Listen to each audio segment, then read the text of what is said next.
4. tilalla Tampereen ratsastusseurasta Peppi Lumio ja Bonaparte toinen.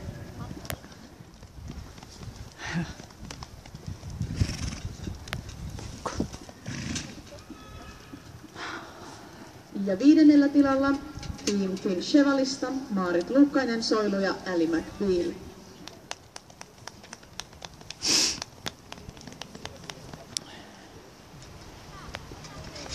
Ja näiden 5 lisäksi sijoittuivat vielä 6. Kaisa Kouri Coccinella, 7. Jonna Pelampi Lisnalan Captain Ahon, 8. Robert Tolle Sandigo S, 9.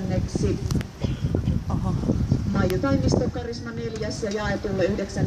sijalle Valtteri Laukkanen Kriollo numero 1 sekä 11. Pyry Kivikoski ja Uppercut de Nuit.